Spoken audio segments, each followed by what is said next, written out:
so that we don't like oversaturate shit unnecessarily. So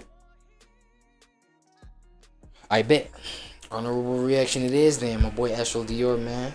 What's up? Talk to me nice. And today we're reacting to why nice guys keep getting overlooked. We all gotta go through our nice guy phase at some point. Maybe if you weren't even overly nice, but you kind of gotta get humbled and be like, oh, this nice guy thing ain't always the best. You might still be in it right now. That being said, make sure y'all pull up to the Twitter stream every Monday, Wednesday, Friday, except for this Friday because it's 4th of July. My family want to do stuff. That's what happens with your family, man. So you gotta, do certain things with your family. So I gotta put you back to Saturday, and we just got to do this new crib. So just bear with me because on Saturday it's gonna be a damn, I'm moving into a new crib. Congrats, man. Alright, bro. Why do nice guys finish last? Why do females choose the niggas with clear and glaring, maybe even violent character flaws? Jesus. Right off the back, nigga. Check me out, right? Y'all know me. Imagine you go to the Chris Breezy concert. You know what I'm saying? You just go, you just happen to be there with your girl. And she's pointing at your girl like this. And before you could turn to her and be like, man, oh, no, stop playing, she done already jumped over and oh shit.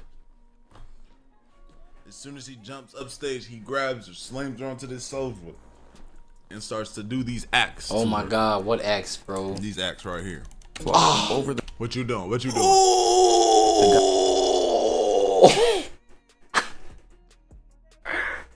Yo! Get in the bathroom like these, dog. Take out the toolie, bruh. Like, why did I make this decision, first of all? But, no. No. Never that. Okay, never that. Okay, that was a joke. That was just, like, to be funny. Bro, what else is there to do but just, like, get the fuck up on out of there, bro? Just, like, leave her there. By the time, like, she done with the act, like, you're nowhere to be found. Like, no, like, never to be heard. Like, you know what I'm saying? By her. Never to be heard from by her, like, ever. Like, you just disappear off the face, bro. Like, you leave all responsibilities you started with her. Like, I don't give a fuck if you gotta be a deadbeat. You got like 7 children by her, bro. You leave everything. I don't give a fuck what's going on. Guys that seem to have their best interest at heart. The guy who seems to be a saint, always says the right things, validates their feelings, makes it a priority to dedicate time to them. Just hearing these descriptions, you would assume the thought of a nice guy finishing last is false. It literally cannot reflect reality. But if we take a minute and observe the state of society, percentage of single mother households, Chris Brown meet and greets, Duke Dennis. Are you looking for someone to lick you? Huh? I said, you looking for someone to lick you? Ha! Good gosh. Nah, bro. What the fuck, bro? Type of shit. You looking for Bro, y'all someone niggas to that lick got you? daughters, bro. I don't know, What like, does how... that mean? Damn. What is that? Why was that even the shot she took? I don't even... Bro, to y'all niggas that got daughters, bro, y'all in for it, bro. I ain't gonna lie. I don't know what Imagine you this were your doing, daughter. weird lady. I said, I'm looking for someone to lick you. Ha. I did say lick you. Straight up, bruh. Lick. Like with your mouth. Oh. With your tongue, slow ass nigga. Fuck with your teeth. Right, that's okay. Yeah, I'm I absolutely. can wait. Yeah. Bro, Yeah. this bitch doubled down 4 separate times. Jesus. Hell no. Can't keep getting away with it. We see this is a very realistic view. I love Breaking Bad, man. Damn. I don't know it, bro. Love Damn. Breaking Bad. That nigga Jesse was sick, bro. Jesse turned into a whole ass nigga at some point. I guess I get it. Like, he was just too doped out, bro. It was just too... What, dicked out? Just too out Of the current state of the game. The nice guy meta is over, past, vaulted. Romance been dead for damn near a century. When I see people talk shit. about nice Facts, guys, why they're undesirable, I always hear the rationale of women just having some type of underlying desire for bad guys, hood niggas, simply because it's in their nature. But the basis for this belief has no real depth. It's always a completely anecdotal claim. That's probably the most intellectually lazy conclusion It's like using etc. when you don't have no more examples. Hit the like button and watch to the end of the video as I explain exactly why nice guys finish last. Being a nice guy is There's subjective, three though. main reasons why nice niggas can never get hoes, but the first and most important is a lack of authenticity. Have you ever met somebody that was just a little bit too nice, too virtuous, too upright? That's a trauma response. Let me sneeze real quick. I feel like that's a trauma response when they get too. It's like people-pleasing tendencies. People-pleasing tendencies that they cannot get away from. Bro. It looks goofy Yes, the older you get. I have. It looks like- goofy the older you get, though. Where you just kind of like the thing is though is I fuck with it because the fact that you are so like, you know, cool with yourself and cool with your being, that you are willing to be that nice to niggas. Like, you obviously, you have not been that scarred that much in life. Like, you haven't gone through certain experiences that have made you not want to be this super kind jelly guy seeing the best in the world. Hey man, what's up? Like, leave upon meeting a nigga, leaving, you giving them a hug instead of a dap. Like, I fuck with that. You do? I'm not like that. Too many things have occurred. I've been through too much shit. Look, I'll say walk this. around as a jolly ass. Look, bro, I'll say this. The reason why I say like being overly nice sometimes is a trauma response, bro, because think about like the kind of people that came up maybe trying to please, you know, their caregivers, the people that were the authority in their lives when they were still like little jits, even beyond jits, like as in like younger than just like infants, you know what I'm saying? Like that energy, bro, of just like, bro, I'm trying to keep the peace, bro, because either number one, my family is just too volatile in this motherfucker. I'm saying it's too violent, it's too crash out type shit. So I gotta be the peacemaker, blah blah. So it comes from just like trying to maintain or sustain that kind of environment for yourself where, okay, let me be the peacemaker. So your energy, your disposition towards like just like your environment where you at, you have to really make sure that everything is cool, everything is calm, everything, you know what I'm saying? So it ends up reflecting in your energy, well, through your energy, through your character, through your personality, like all soft and all sweet and positive, and you know what I'm saying, that whole kind of shit. But if you really dissect it, it really comes from like situations you didn't even want to manifest, you didn't even want to experience that shit. So it comes from a defense mechanism for sure, you know what I'm saying? So, but then it's up to the mind of the beholder, aka your mind, aka his mind, if he is a positive ass nigga for no reason, overly positive ass nigga for no reason, right? Because obviously you get into situations where females, when we talking about dating now, females, they just, they eat that shit up. They eat that type of character up, bro. Whether genuinely, whether, you know what I'm saying, manipulatively or whatever the case, dog. It's just like they need that. You feel what I'm saying? They eat off of that. If you can go soft for them, no matter the situation, and to you it comes from a completely different place. It comes from that trauma response I'm talking about. But people now can like just use that, just weaponize that, you know what I'm saying? Even against your own self type shit. That shit, you know what I'm saying? It gets really deep. I ain't gonna lie. Ass nigga, like, and at first it kind of throws you off, right? Like, you meet somebody that's like, hey man, yeah, when they just overly cool and nice and giving and all this stuff at the beginning of when you meet them, you like, damn, you know, it's a little overwhelming. Some people, you know, they be seeing them niggas as lame and shit. They be saying they lame and shit. I just see the nigga as, you know, life ain't scarred them like the rest of us, and that's what's up. If you can go the rest of your life not having to go through no shit that's gotta turn you into a monster, I fuck with it. But that nice guy should be leaving, whether it... Nah, but I feel like you gotta check it out though, Astro. Excuse me. Right, you gotta check it out, bro. It's like maybe the example that I just made about like somebody that just came out wanting to just keep the peace always at all costs, right? So you end up becoming that overly positive person, overly just like pleasing person, because you want to harm. You continuously seek a harmonious situation where everybody just gets along, man. Let's just keep the peace, man. Chill, like, you know what I'm saying, type shit on some shit. You know what I mean? that kind of environment can either make you this way, make you overly wanting to keep the peace, overly wanting to be fake positive, right? Or it can make you exactly like it. So that in volatile environment where if you become, you know what I'm saying, if you become a overly positive person, it's because you're trying to keep the peace so that that environment doesn't like damage anything further. You know what I'm saying? According to your POV, it's like that same situation can probably give you a POV where you become like that. You actually become volatile. So it can either go one or two ways. You can either be the overly positive person, or you can like go to the other extreme, be that volatile environment that you're just like trying to keep the peace from.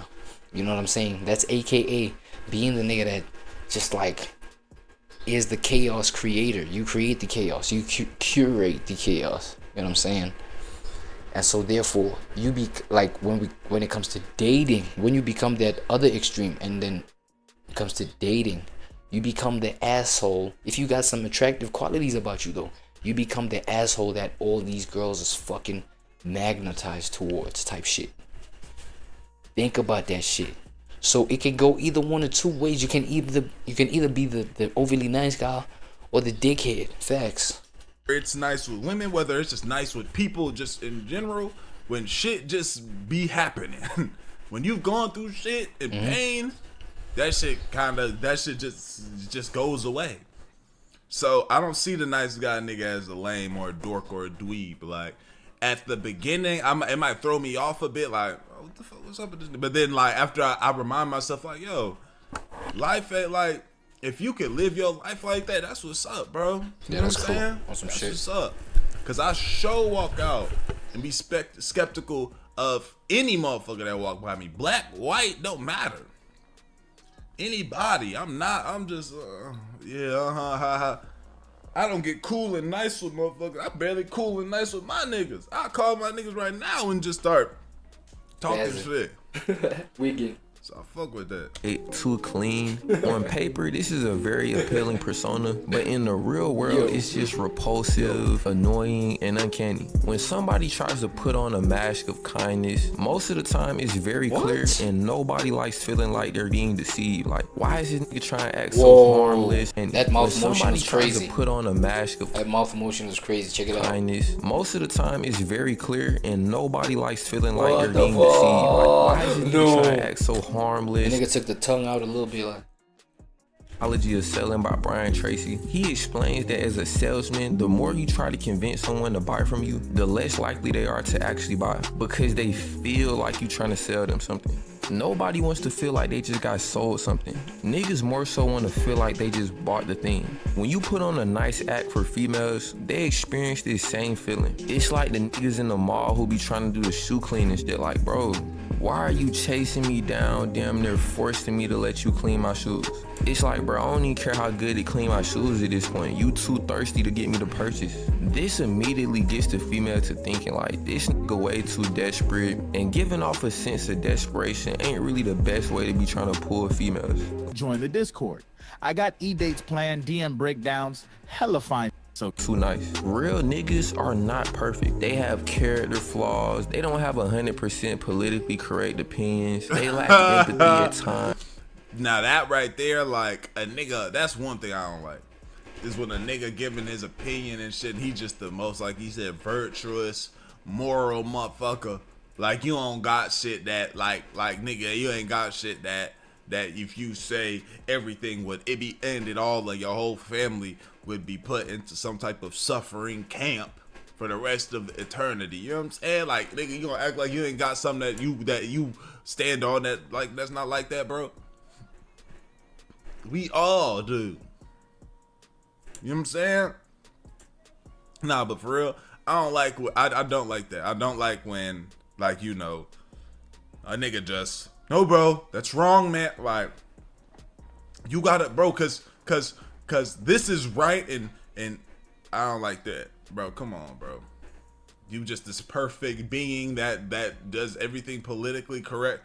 I don't fuck with that, nigga. Have your own mind and shit. I mean, I guess if that's really you and you standing on that, but babe, for real. Sometimes they're argumentative, maybe arrogant, prideful, emotionally unavailable. Of course, there's niggas out there that's just exceptionally nice. They just naturally have less bad guy tendencies, which I don't think should be a problem if it's actually genuine. But even these authentic nice guys aren't completely virtuous. Wow. This lack of moral perfection would eventually present itself, which wouldn't even negatively impact how a female looks at you, because like, damn, bro, literally nobody is perfectly nice. So not being morally perfect actually is more.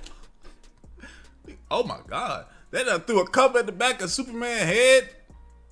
Or normal. When you get a new job and you meet your coworkers, the difference between the ones you actually become friends with and the ones you keep on a coworker level is in the authenticity of your interactions. Facts.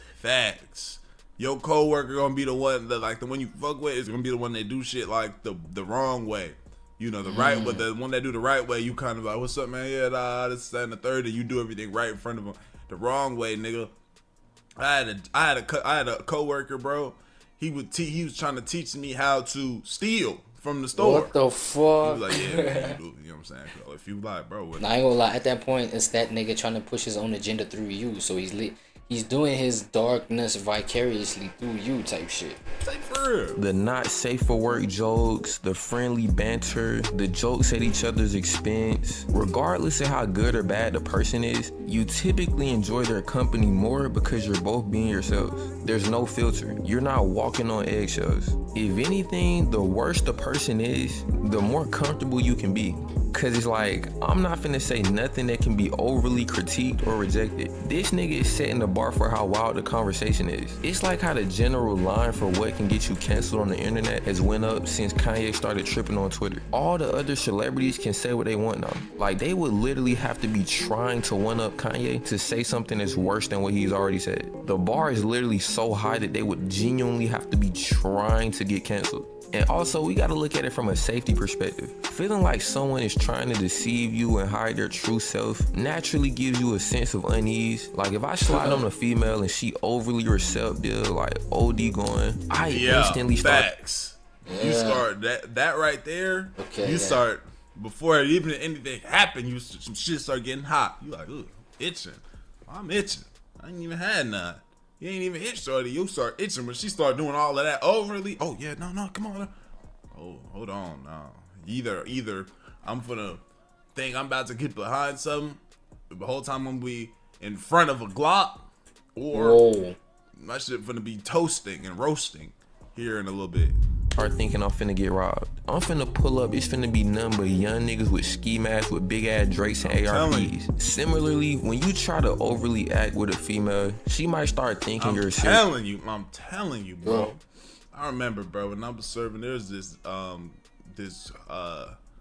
girl that would, this dude that would get his girl to, oh yeah, pull up, you know, chief, this is that and the third. I'm trying to get this much. One, he would tell her to say get a hefty amount, like a zip, and then she would talk about, you know, this is that and the chief in and And yeah, I pull up, a nigga pull up, and your ass getting sliced and up, diced. and all your shit gone, and your damn drawers too. You just naked. Oh my God. Fucking street. Serial killer. Like, if a female knows you beat females, the crazy thing is that, but if you beat females and you're acting like a nice guy, it's a way worse. Crazy thing is that this kind of thing doesn't happen to like some of the, you know, the bigger artists in like music industry and shit like that. You feel me? R.I.P. P&B Rock, man. Like, one of the more known situations. I mean, I wouldn't know any other ones. Like, drop it in the comments if you know any other situations where like females have literally set niggas up, bro. I'm saying, on some fatal vibe, bro, on some fatal shit. I'm saying that shit like be treacherous as fuck, bro. No cap. Worst situation. Not that you should be doing that anyway. I'm just saying for the sake of the example.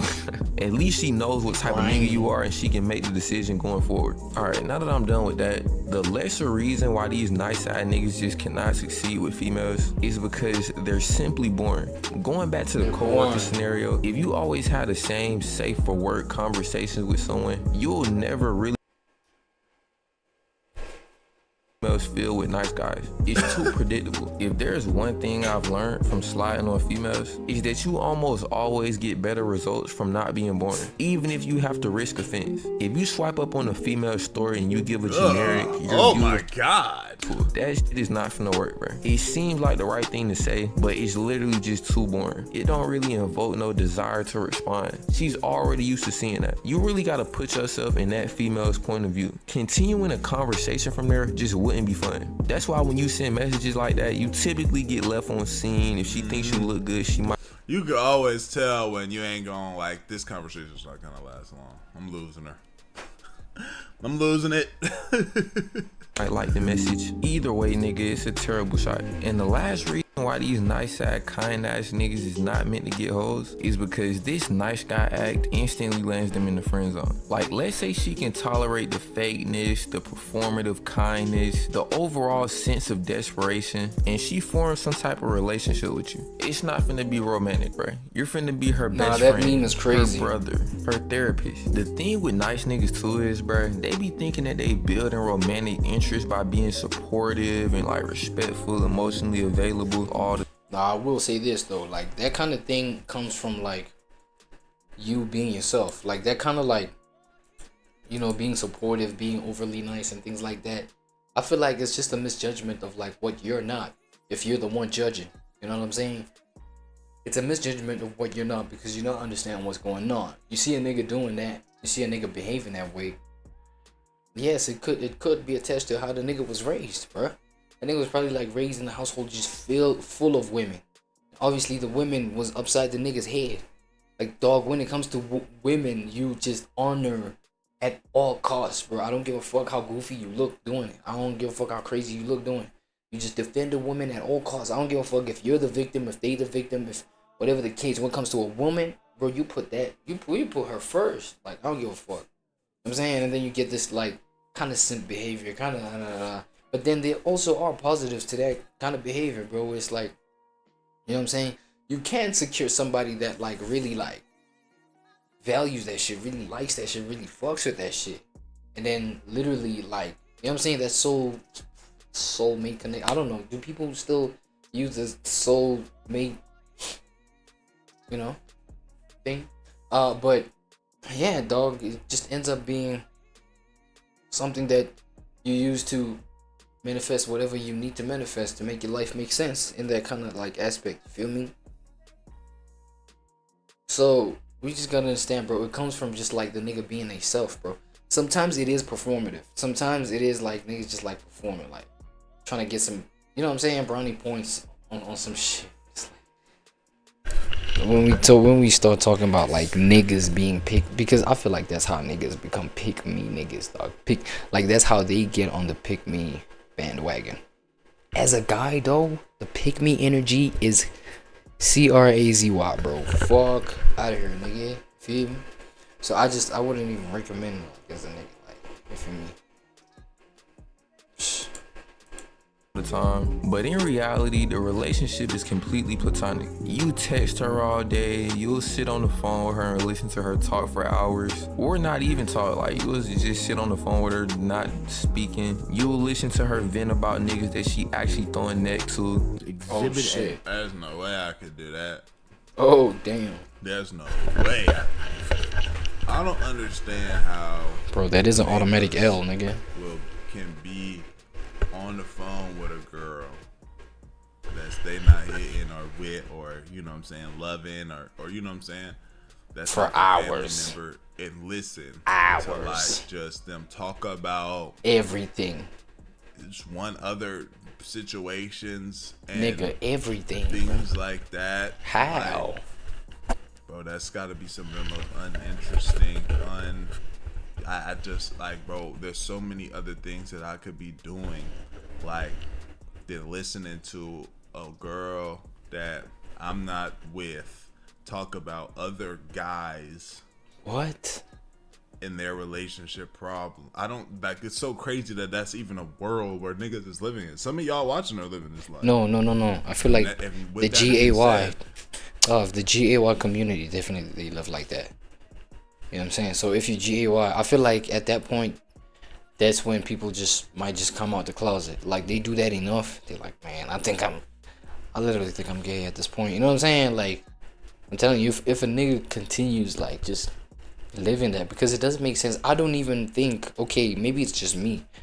You know what I'm saying? Speaking from personal experience, I don't have friends that are girls, bro. Friends that are ladies. You know what I'm saying? The only time probably I, like, engage with a female is probably dog on some project vibe, you know what I'm saying?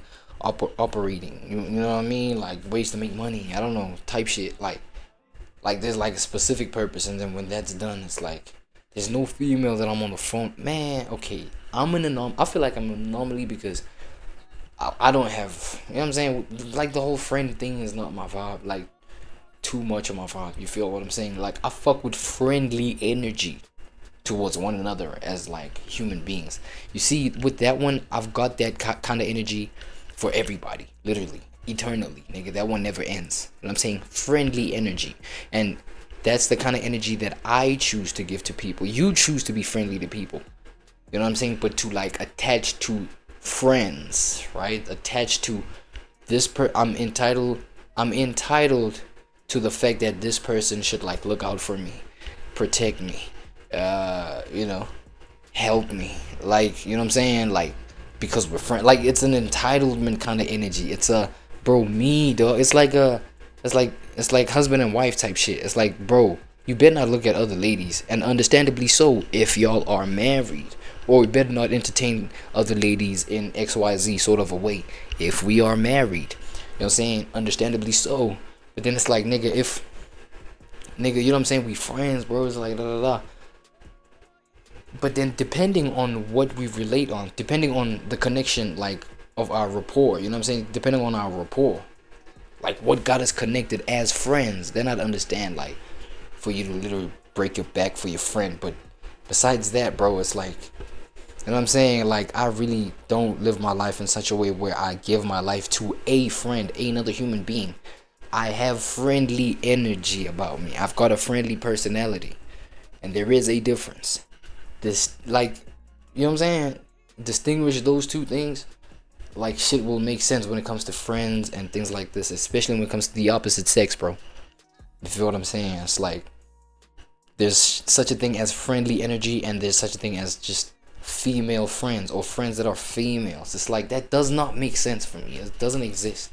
I'm saying you can be friendly towards females, but being friends with it, like, what do you all talk about? That's why I'm saying, like, Astro right here talking about, you know what I'm saying, what do y'all talk about? Because she's fucking men, and you're a guy. She fucks men. You don't relate to that unless, again, I said, unless you're gay, right? Unless you're gay. And then it's like, alright, cool. Then y'all are girl, yeah. You know what I'm saying? Get to the, you know what I'm saying? Those like sassy ass conversations. Then there's that, right? So we understand, because there's that. Cool. But if you claim to be straight and you got like female friends who are females, and then she's telling you about like her guys and like who's hitting on that and all, it's like, come on, bro. What the fuck are you doing at that point? Please save yourself. Type shit though, yeah. All that on the phone, all the that time. shit. No, Oh man, bro, say I that got shit, too man. much to do. Tell these boys, dog. I don't think they hear me. You know what I'm saying? Really toxic. So we're sitting at a brunch table, and I'm like, well, what's his name? And then she's like spelling it out on her phone, and I'm like, let me just unfollow him on Instagram. And I did What's it. wrong with like, homie voice? We talked about me unfollowing him for her for a very long time. I guess it just caught her off surprise. I think she should date someone who respects her and who doesn't f around with her like her previous. Like you? Like you? Oh. Well, I don't f around with Like her if it was someone that, exactly though. like you, So would that, maybe, would you approve of that maybe person? because This nigga is cooked beyond belief. It's over for him. You're essentially a free therapist. Like, bruh, at least them niggas be getting paid. You listen to this bitch problems for free. nothing. And you would think niggas like this would understand, like, damn, she probably don't like me. She on the phone right now telling me how she be throwing other niggas' neck, and them niggas be doing her bad, and all the hoops she be jumping through for these other niggas. She clearly does not like me. Like, that's probably the most telltale sign you in the friend zone, bro. No bullshit. If a bitch is telling you her escapades with other niggas, oh my Goodness gang, abort the mission. You're too far gone. It's no recovery. Ain't gonna lie, bruh. At that point, you might have skipped the friend zone, the brother zone. You might literally be the gay best friend at that point. The gay best friend, that's what I'm saying. By trying to run this nice facts. guy method. Ultimately, this whole nice guy persona might be connected to a fear of rejection. Cause regular niggas is gonna let it be known, like, I'm trying to catch some that. They're finna try to push for some links. They're not finna sit on FaceTime with a bitch for a month. Nice side niggas fundamentally cannot do this because it's like, bruh, you're too afraid to even be your true self. You wanna be all nice for the hoes, ultimately because you're scared of rejection. So obviously you're gonna be scared to push for a romantic relationship. And you're just a nice side nigga. You're happy to be around. You enjoy her company. You don't need any neck. You know what I'm saying? Like you're happy to. He said, yo, bro, nah, you just a chill ass nigga, bro. You don't need no neck, bro. Chill, bro. You don't need any neck. You know what I'm saying? Hold on. Scared That's to push for a romantic relationship. Damn. You're just a nice side nigga. You're happy to be around. You enjoy her company. You don't need any neck. You know what I'm saying? Like you're happy to be in her presence. You're just happy to text back and forth. Nah, I feel you, though. Females are not dumb, bro. She knows that you actually. Bro, it's like I feel like you're reducing your value even as a man, bro. Trying to be friends with a female. Hear me out. I'm not talking about in the traditional sense of like just like reducing your your value in terms of. I mean, you will raise your friend value to females. You know what I'm saying? Like you can keep female secrets. You can, you know what I'm saying? When you gossip with your female friends, right? Like you will have value in that sense, but in the sense of like just, you know what I'm saying? Being a man, like literally not talking about a man with her, being a man in front of her, around her, shit, nigga, for her. Obviously, you will never qualify in that, so you literally reduced your value in that sense. To be in a romantic relationship. Talking about that. So the longer you play this nice guy role, freely give away your time and energy, the worse your chances get. It's no such thing as playing the long game, bro. Deep down, she already thinks that you're a bitch. You sticking around playing that role is only gonna confirm that thought. So to wrap this up, nice guys don't finish last because niggas still nice. play long they games and shit. Last because they're performing niceness instead of being real. Niggas is hiding their yes, it's performative. Eggshells and giving females nothing to be excited about. Meanwhile, the bad guys, the hood niggas aren't overthinking. They're just being themselves, flaws and all, and creating real emotional impact, whether it's good or bad. Ultimately, bruh, trying too hard to be liked is literally gonna get you nowhere with females or in life. Nobody is receptive to niggas who try too hard. Females don't throw neck to niggas who really pander to their emotions and are going out their way to make them feel good. They throw neck to niggas who genuinely couldn't care less about trying to impress them, cause that's a clear sign a nigga is confident and self-assured. But alright, okay, that's all I got for this one. Like the video, subscribe. Oh my god. Yeah, that's good advice that he cleared up towards the end of that, man. Y'all let me know what y'all think though. Like the video. What the fuck is that, Lil Nas X? I appreciate y'all. If y'all put to other channels as well and the Twitch. We gon' edit it, let do it. In murder cases, the presence of a body is crucial evidence. Without it, investigators rely on indirect or circumstantial evidence instead. If a body hasn't been found, there's an uncertainty. Is the victim dead or alive? Leaves a cliffhanger. This makes finding even small remains like a bone fragment extremely important for conclusively proving a murder. An unusual case from February 4th, 2015 in a remote village in Hwasong, Gyeonggi Province demonstrates this. Here, murder charges were filed based on evidence suggesting death, despite no body being found. This case was particularly shocking. The killer used a method not seen before, getting rid of the body completely with a meat cutter. What? Disturbing and unprecedented approach. Turned it into mincemeat. Turned it into mincemeat, bro. Yo. I don't know, man. Dark Asia, bro. You got me yellow marked with this music that you be playing in the background, bro. That's why I ain't like reacted to your shit in like a little bit of a minute. You know what I'm saying? So we're gonna go ahead and get this muted while you intro your shit, and then we're gonna get it started. Let's get it right now. Park, a 66-year-old widow who had been on her own since her husband passed away 5 months earlier, lived by herself. On February 5th, 2015, a friend from church who was supposed to accompany her to the hospital found Mrs. Park's home oddly quiet. The dining table had cold hotdog, which is Korean pancakes, and rice that was washed but never cooked. No sign of Mrs. Park anywhere. Known for her punctuality, Mrs. Park had lived in the same neighborhood for over 40 years and never missed her daily 5 a.m. church visit. It was very much unlike her to miss an appointment or a church service without letting anyone know. Worried, her son asked around about her and eventually reported her missing to the police. CCTV footage showed Mrs. Park getting off a bus at 8:20 p.m. on February 4th, likely heading home. This suggested her house was the last place she'd been. Mr. Kim, who had rented a part of Mrs. Park's property for 15 years, was questioned about her disappearance. His response was defensive and unhelpful, which was strange.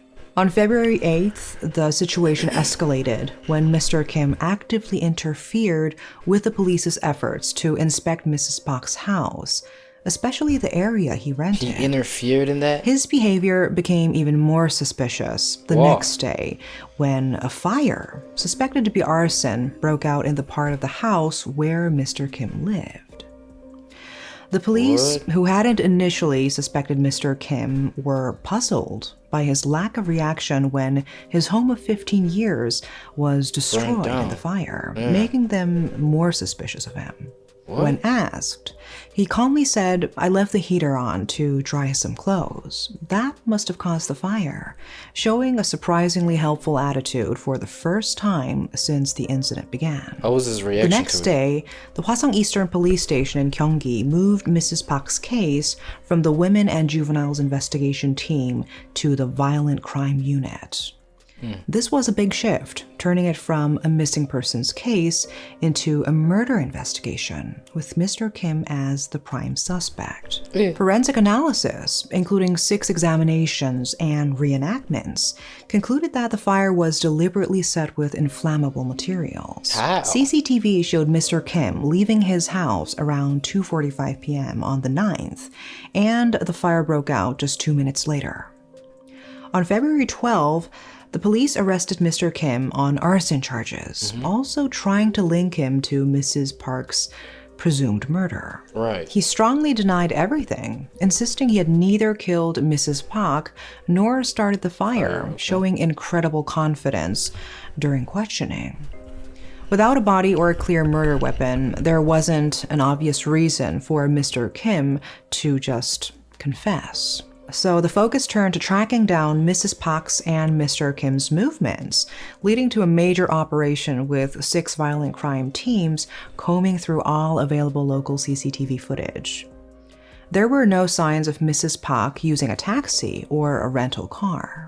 Black box footage confirmed she got off her regular church bus and headed straight home, the last place she was seen. Damn.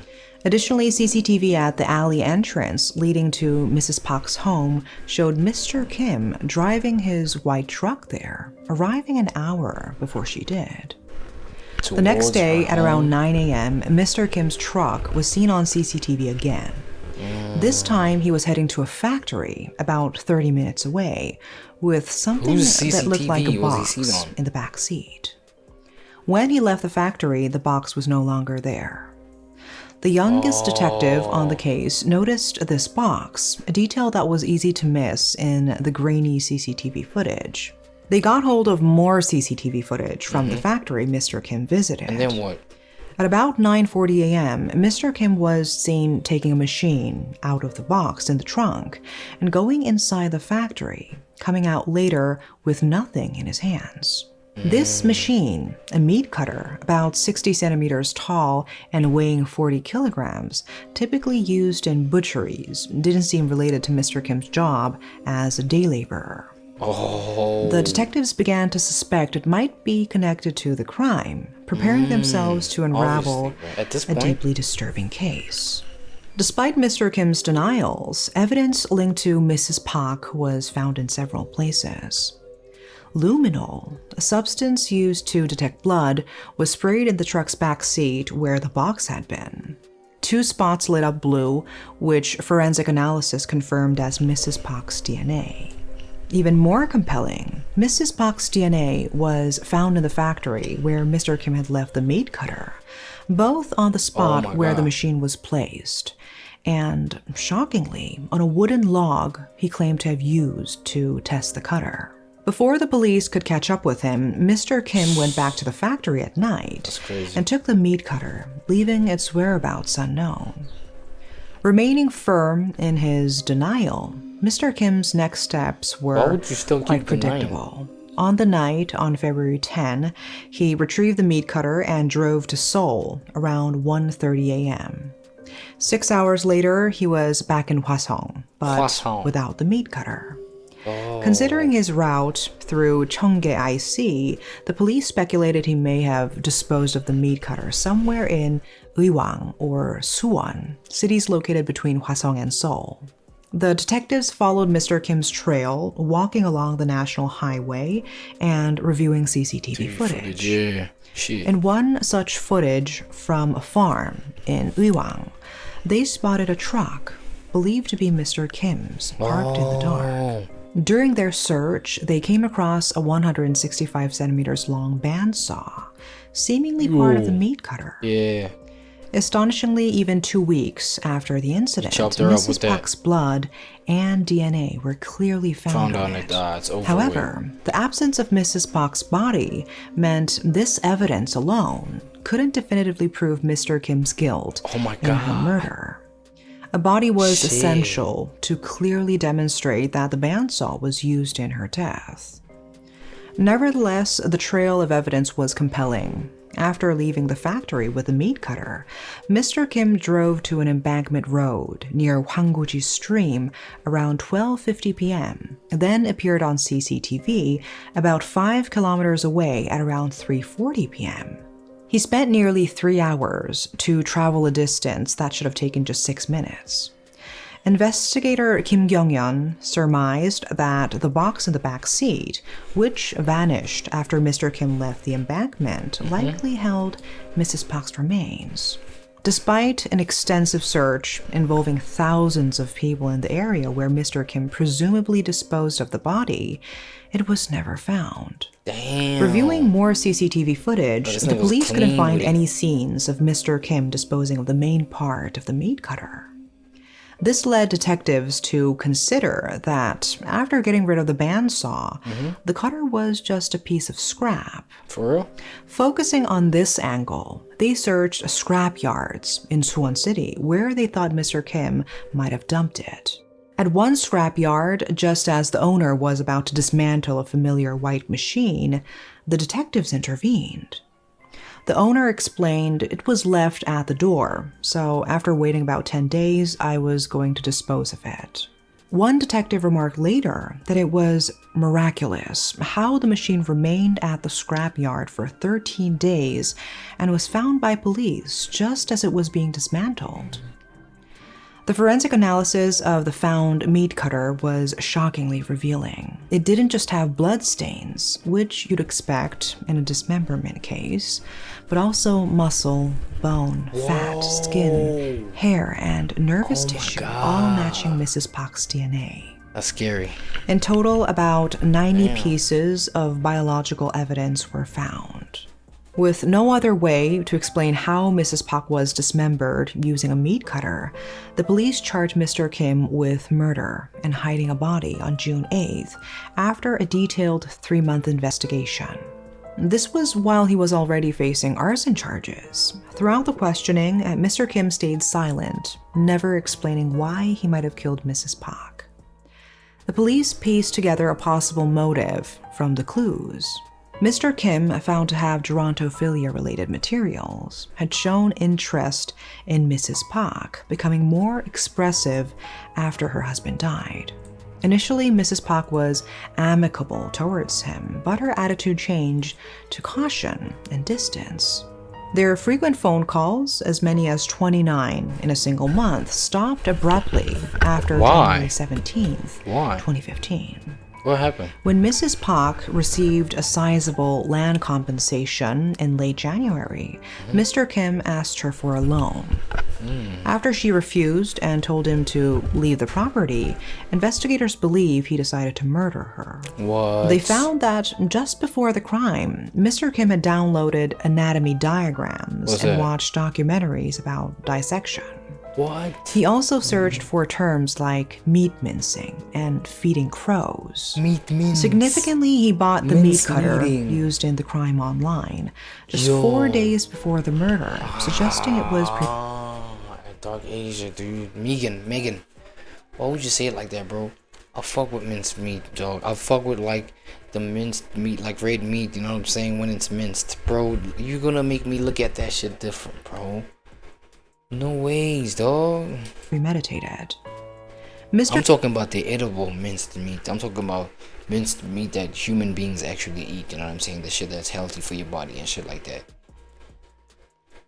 Oh my god, dog, Kim don't say maintained that. throughout the trial that the cutter was for woodworking No and ways. claimed all the evidence was merely circumstantial. Kwon Hee-ryong, a profiler, labeled Mr. Kim as one of the most challenging suspects he'd encountered, noting that Mr. Kim remained silent for over 20 minutes during wanna say shit. interrogation, much longer than most psychopaths who usually start talking within 15 minutes. For real?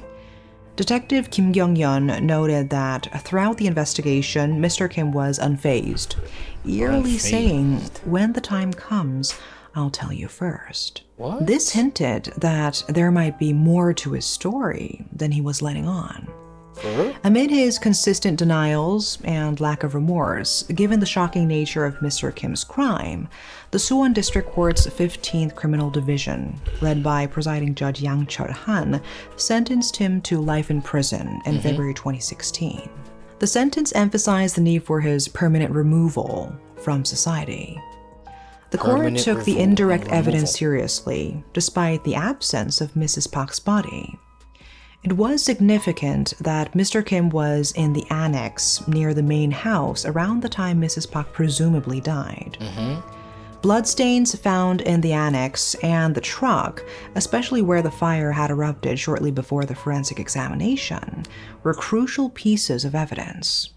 Moreover, the discovery of Mrs. Pak's blood, fat, and skin on the meat cutter, bought just 4 days before the murder and later found discarded, was seen as definitive proof of the murder. Mr. Kim challenged the verdicts in both the first and second trials, but on December 29th, the Supreme Court confirmed his life sentence. He is now serving that sentence. This case could have remained unsolved, but was diligently pursued by detectives as if they were looking for their own missing family member. They uncovered a horrific crime where the body was not just dismembered, but ground up.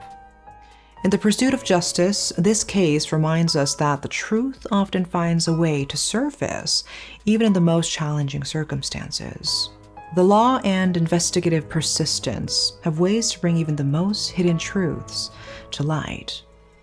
At this moment, our thoughts and deepest condolences go out to Mrs. Pak and her loved ones. She met an undeserved and tragic fate, and it is our sincere hope that she rests in peace and that her family finds some solace in the closure brought by the pursuit of justice. That is all for today. Thanks for watching.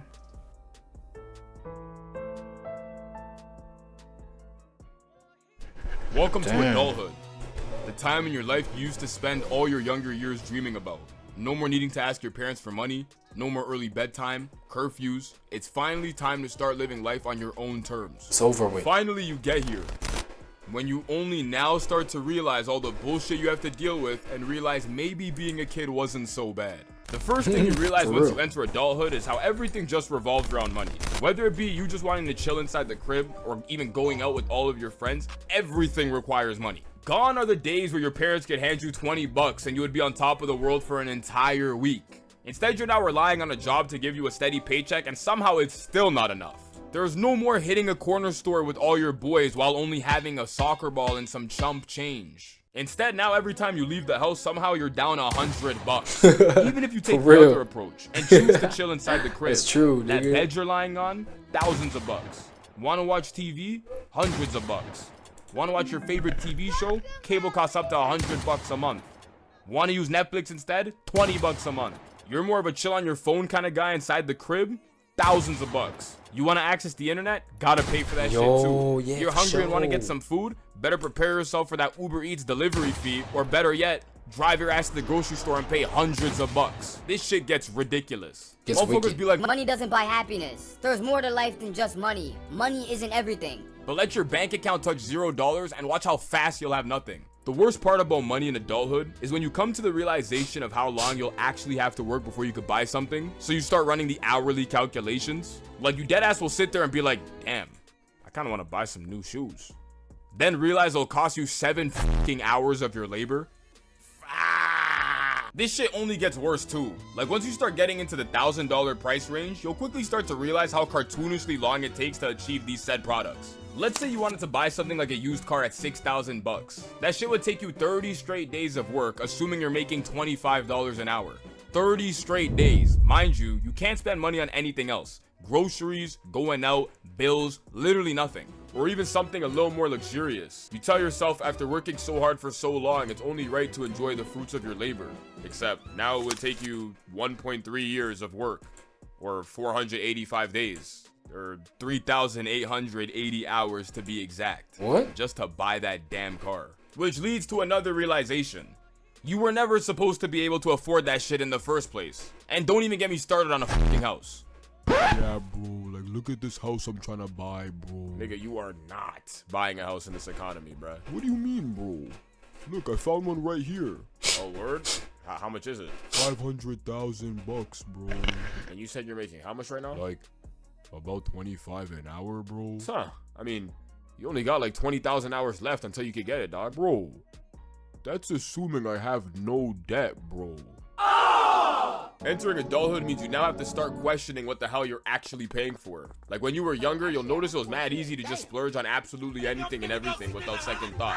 However, adulthood will start making you question if you really need that 24 pack of eggs instead of 12. Eventually, you come to the realization that the system in place puts you in a hamster wheel, constantly gunning it, running around, working hard, yet at the end of the month, you damn near have nothing to show for it. All your time starts to blend into one, considering the fact that you're literally spending most of your waking hours doing the exact same thing day in and day out. When you're in your younger years, you're just straight bullshitting. Everything seems to be so new, different, exciting. Things like making new friends, new jobs, overall new experiences. Even though majority of your life up until this point you spent in school, every year you were learning a different subject, going to different schools, and hopefully you were trying different things as well. However, now you've entered adulthood, in which your days now consist of an alarm ringing loud as hell every morning, dragging yourself out of bed, getting ready, sitting in traffic, working, sitting in more traffic, then going home. They want you to do this for the rest of your life. And if you're lucky, you might enjoy what you're doing in the process. But for the vast majority of people, fuck no. I couldn't tell you the amount of people I run into within my day-to-day life that have the Hall of Fame responses anytime work is brought up. You know, a job's a job. It pays the bills. Work is work. Or they just outright tell you how much they despise having to actually get up and go to work in the morning. Adulting means coming to the realization that it's almost as if your entire existence is based solely on waking up, going to work, paying endless bills and taxes, contributing to a completely made-up economy, and then withering away. What the f? Mind you, there's a nigga out there in the middle of nowhere just pressing this button. Like, he's literally just pressing a button, printing this money out of thin air, yet somehow has all of us running through hula hoops and obstacle courses to get it. Crazy. It's almost like we're a bunch of rats, spending all of our time chasing cheese, and ironically enough, we end up with no time. Motherfuckers be like, you work to live, not live to work. And then spend most of their waking hours at their damn job. This is one of the core reasons I don't even blame people for trying to cut corners in their day-to-day life. Do anything they can, even if it saves them a couple of minutes within a day. Show up to work late, it is what it is. Use express lanes on the highway, gotta do what you gotta do. The old saying goes, work smarter, not harder, which is why some people around me just started letting Kimmy do its thing. Kimmy is the free GPT alternative that your boss doesn't know about, but way better at dealing with bulk files and making reports and even slides. Everyone's out here trying to use AI for Excel formulas or even calculations, while my boy, on the other hand, he just lets Kimmy do his job for him. Oh, say less. You gotta go through a bunch of documents that you absolutely do not feel like reading right now. Kimmy not only goes through that for you, but it also generates a report summarizing everything you'll ever need. What Kimmy beats GPT at is handling multiple documents, as it can easily process 50 at once. You got an important presentation coming up but don't want to actually make the PowerPoint yourself? Just use Kimmy's slides feature and give it a prompt. Watch how fast it starts generating you that Elon Musk report while you sit back and do absolutely nothing. Feeling mad lazy so you don't want to do any research? Kimmy's already on that while my boy just sits there and doom scrolls on his phone. He does absolutely nothing while Kimmy straight does all the work for him. And before you know it, not only does he get all the credibility and recognition, but he's also en route for a damn promotion. Hey bruh, game is game at the end of the day.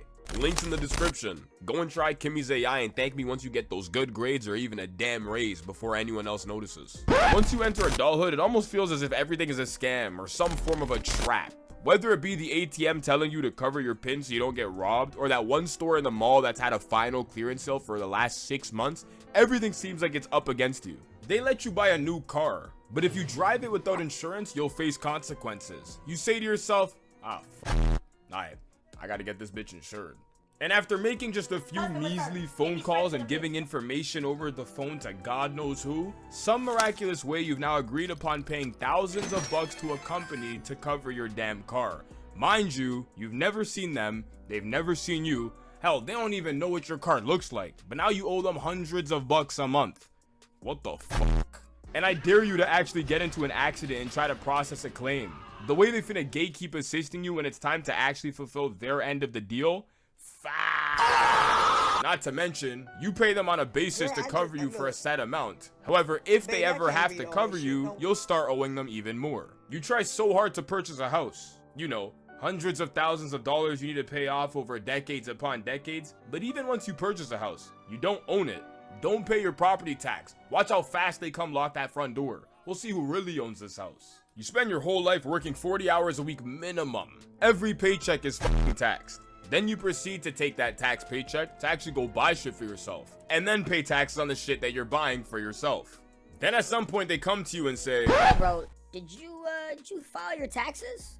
Nah, I thought y'all already did that. Like with my paychecks and like all the shit that I'm paying for and stuff. Oh like yeah, no, we taxed that already, but you know, we gotta tax you on your income as well. You know, income tax. The what tax? Yeah, and based off this report that we just ran, it's looking like you owe us an additional $7 grand.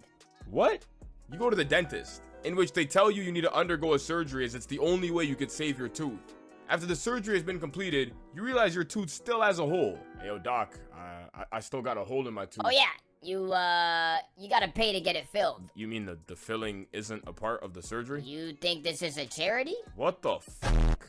Or you'll go out for some fast food, in which the cashier tells you that your total will be 15 bucks. You hover your card over the POS machine for roughly 10 seconds, in which you finally start to notice it's not actually processing the transaction. After slowly moving your card away, you notice that the machine is asking you for a tip.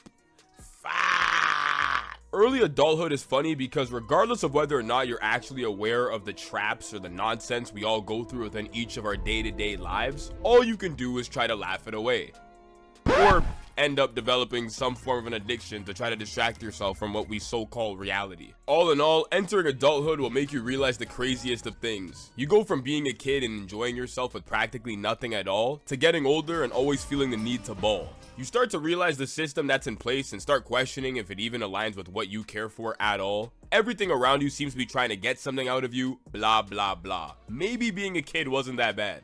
I mean, you tell me, do you think entering adulthood is as hard as it is due to there being no actual guideline in doing so? Or are people starting to notice subtle flaws in the system resulting in questions that have no answers? I gotta cut this shit off again, man. I'm starting to sound crazy again, bruh. Your mind is either a weapon or a prison. That's it. No middle ground. Facts, not a yoga. facts, not facts. a beanbag That's true. chair. It's not a nice little meditation pond where the koi fish named Serenity swim in circles. It's a gun or it's a cage. And here's the scary part. You're the one pulling the trigger or you're the one locking the door. And most people, they're both at the same time. Imagine trying to fight a war while also arresting yourself. That's why you feel so tired all the time. It's not because you need a vacation. It's because you've been running a maximum security prison and an arms factory in the same brain 24/7. And before you think, nah, I'm good, I'm just vibing. No, you're not vibing. You're rationalizing your captivity. You've just decorated your mental cell with IKEA furniture, scented candles, and a Netflix subscription. You've got throw pillows in there. You've got LED lights around the bars. You've even got motivational quotes taped to the wall about how someday you're going to chase your dreams, but somehow someday keeps getting delayed because you're waiting for the right time. Newsflash. That's not a plan. That's a prison warden with good PR. Here's the thing. Your brain is the most dangerous piece of equipment in human history. And I'm not exaggerating. It has created vaccines, the pyramids, space travel, the internet, and also TikTok dance challenges, reality TV, and cryptocurrency pump and dump schemes. It can either build an empire or make you spiral for 6 hours over a text that says, K. The same hardware, different software. But here's the real problem. Most people never learn to decide which one they're running. They don't own their mind. They rent it out. Fear has a timeshare. Anxiety sublets the weekends. Instagram Explore has the master bedroom. And that one uncle who keeps sending you political memes? Yeah, he's basically your landlord now. Every time you think you're the boss of your brain, you realize you've been paying mental rent to people and problems that wouldn't last 10 seconds if you actually started charging them. Look at history. Da Vinci painted the Mona Lisa with the same gray, squishy lump of brain matter you and I have. Same neurons, same synapses, same biological hardware. Einstein cracked the theory of relativity using a brain no bigger than yours. And then somewhere in the cosmic joke that is humanity, there's a guy out there using his exact same brain to argue for 3 straight hours on Reddit about whether pineapple belongs on pizza. Same species, same meat computer, same chemical soup sloshing around in the skull, and yet wildly different output. Why? Not genetics, not divine intervention, not a magic IQ fairy tapping them on the head at birth. It was training. Relentless, intentional, brutal mental training. They sharpened their mind until it was a weapon. And you know what happens to an untrained weapon? It backfires. Which is exactly why sometimes it feels like your own thoughts are hunting you. Because they kind of are. You've left a loaded mental gun lying around without a safety on, and now it's pointed at your dreams. Your mind is a blacksmith's forge, not a spa, not a coffee shop, not a Pinterest board, a forge. Heat, hammer, repetition. The heat is discomfort. That sick feeling in your stomach before a hard conversation. That burn in your brain when you try to learn something new. That awkward silence when you're out of your depth. The hammer is discipline, showing up when you don't feel like it. Saying no to the easy thing. Swinging again when your arms are tired. And the repetition is, you guessed it, doing the uncomfortable thing over and over until it stops feeling like torture and starts feeling like breathing. But instead of running their brain through the forge, and most people treat it like a fragile snowflake that needs comfort and validation every 2 minutes. I had a stressful day, so I deserve to binge 8 hours of YouTube and eat pasta in bed. Cool. But don't be surprised when your mind melts the second the temperature rises. That's what happens to snowflakes. Here's the truth. Your brain does not care if it's building you or breaking you. It's neutral. It's like fire. It'll cook your dinner or burn down your house depending on how you use it. Feed it fear, it becomes a prison guard. Feed it focus, it becomes a sniper. It's not complicated, it's dangerous, but it's not complicated. And yes, there's science here. Neuroplasticity. Your brain physically rewires itself based on what you repeatedly do, think, and feel. Practice guitar, and you wire yourself to play music. Practice complaining, and you wire yourself to see problems everywhere. Practice overthinking, and congratulations, you just became a gold medal Olympic catastrophizer. And here's the trap. People think they're being realistic when they imagine themselves failing. No, you're not being realistic. You're rehearsing failure. You're building neural grooves so deep they could be used as highways. You're teaching your mind to expect defeat. And because your brain loves to be right, it will look for proof in the real world to match the script you've been running in your head. You think you're protecting yourself from disappointment, but really you're just becoming an expert in losing before you even try. You're doing push-ups in the mental gym of self-sabotage. Congratulations, you're shredded in doubt. You've got six-pack abs and anxiety. You're bench pressing regret every morning before coffee. And then you wonder why you don't have the energy to chase your goals. It's because you've been weightlifting fear for years. Let me tell you a story. In World War II, there was this British soldier named Jack Churchill. And this man was different. While everyone else was loading rifles and grenades, Jack walked into battle carrying a longbow and a Scottish broadsword. No joke. No backup Glock. No modern tech. Just medieval steel and an attitude problem. Imagine the enemy's confusion. Bullets flying everywhere, and here comes this dude with a giant sword, looking like he got lost on the way to a Renaissance fair. And the craziest part? He survived battle after battle. Not just survived, he thrived. Why? Because his mind was trained to see opportunity, not limitation. Most soldiers saw, I can't do that, that's insane. Jack saw, nobody's going to expect this. So that's exactly how I'm going to win. He understood something most people never get. It's not always about having the best tools. It's about being the kind of person who can turn any tool into a weapon. That's the power of a weaponized mind. It doesn't wait for perfect conditions, perfect resources, or perfect timing. It takes whatever is in front of it, sharpens it, and swings. A weaponized mind turns the tiniest advantage into a decisive victory. Meanwhile, a prison mind? It could be standing in front of a wide open door and still whisper, yeah, but what if it's a trap? And here's the aha moment. Your mind is not you. It's not your soul. It's not your identity. It's not your destiny. It's the tool you use. If you think your thoughts define you, you've already lost. You're already in the cell, curled up on the mental bunk bed. The key is to step outside yourself enough to watch your thoughts. Pick the useful ones. Discard the rest like expired milk. Your brain will keep producing junk mail, but you don't have to open it. You can hit unsubscribe. Most people never realize they can unsubscribe from their own mental spam folder. Drop one word in the comments that describes how this hits you right now. I want to know if it's uncomfortable, motivated, or weirdly attacked. Here's the harsh truth. Your brain has been under construction since birth, but you weren't the architect. Parents laid the foundation, teachers added the walls, advertising painted the rooms, social media rearranged the furniture, algorithms decided where the windows go. And now you're living in this mental house, swinging a sword that someone else built, wondering why you cut yourself every time you try to use it. That's why you have to take over the workshop. Every day. Because no one ever stumbles into a sharp mind by accident. Just like nobody accidentally wakes up with six-pack abs. You have to fight for it. You have to hammer it into shape. And you have to know exactly what battle you're training for, because otherwise your mind will be sharp, but pointing the wrong way. If you're building the version of you who doesn't run from truth, subscribe. You'll need this. Now, here's the thing about a prison mind.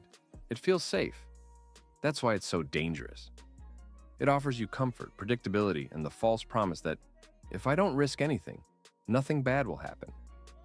But that safety comes with a hidden cost, the slow, invisible decay of never trying. It's rust that eats from the inside out.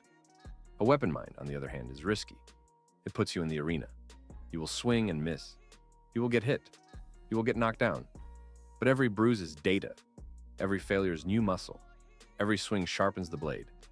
And somewhere along the way, you stop being afraid of losing because you realize losing was never the opposite of winning. It was part of the training. The mind as a prison will lull you into waiting until you're ready. It'll whisper, just a little longer, just until you feel confident, just until the stars align and Mercury is in Gatorade. But the mind as a weapon? It knows the dirty secret. You're never ready. Nobody in history was ever fully ready. You get ready by going in bloody, clumsy, and underprepared, and figuring it out in the fire. The prison mind craves guarantees. It wants a signed contract from the universe promising success before it takes the first step. The weapon mind doesn't need guarantees. It just needs an opening. The prison mind says, what if I fail? The weapon mind says, then I'll reload, adjust my aim, and hit it on the second shot. One sees a wall, the other sees a training exercise. And here's the paradox. Your mind is always building something. Always. If you're not pointing it at a goal, it'll turn the barrel inward. And when the blade turns inward, you don't just miss the target. You start carving up your own self-belief. You go from, I failed, to I was never capable. And that's the real tragedy. People don't just lose their dreams. They lose the belief they ever had the right to chase them. They talk themselves out of their own potential before the world ever gets the chance to challenge it. So train it. Feed it things worth building. Push it past its comfort zone, like it's a stubborn mule that doesn't want to leave the barn. Surround it with other weapon minds, people who scare you a little because their discipline exposes your excuses. Study the ones who move like assassins toward their goals. And when comfort starts calling your name, remember, comfort is the friendly cellmate who sings lullabies while you rot. Your mind is either a weapon or a prison. Every thought you think is either sharpening the blade or welding the bars. And the craziest part? Both happen in the same space, using the same materials, powered by the same gray matter you've got right now. The only difference is the blueprint you're following. And once you decide, really decide, you'll look around and realize the bars were paper thin, the lock was imaginary, the door was never locked. You were free the whole time. Welcome to adulthood. The time in your life you used to spend all your younger years dreaming about. No more needing to ask your parents for money. You were free the whole time. I like what he said in the bar when he was like, move towards your dreams like assassin.